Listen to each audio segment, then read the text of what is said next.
The sun was shining on the sea, shining with all his might. He did his very best to make the billows smooth and bright. And this was odd, because it was the middle of the night. The moon was shining sulkily, because she thought the sun has no business to be here.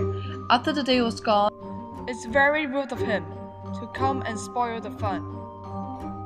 The sea was wet as wet could be. The sands were dry as dry. You could not see a cloud because no clouds was in the sky.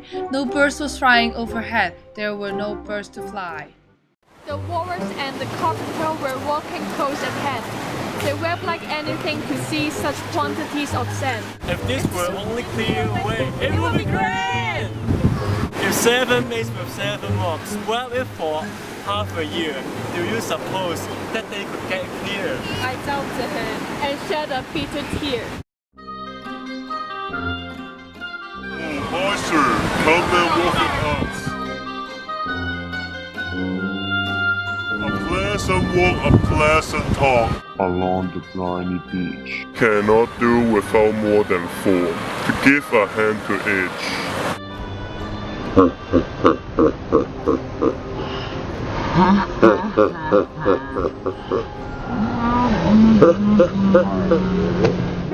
The eldest oyster looked at him, but never a word he said. The eldest oyster winked his eye and shook his heavy head, meaning to say he did not choose to leave the oyster bed.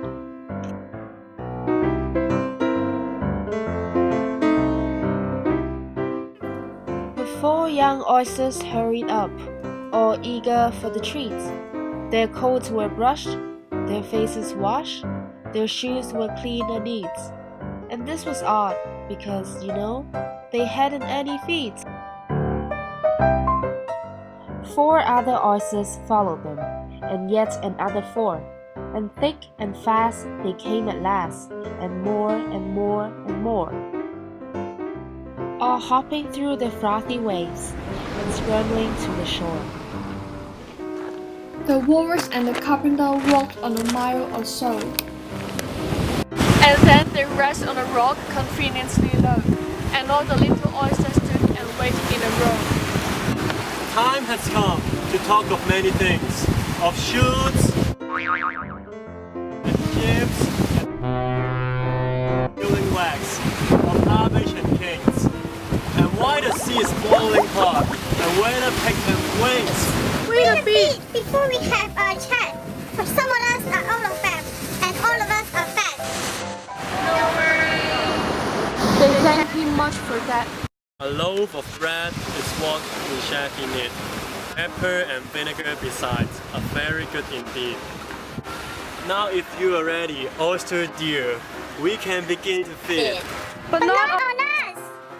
After such kindness, that would be a dismal thing to do. The night is fine. Do you admire the view?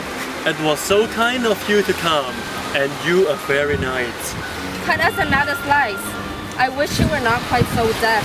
I had to ask you twice. It seems a shame to pay them such a trick, and we have brought them out so far and made them try so quick. The butter spreads too thick. A word for you, I deeply sympathize.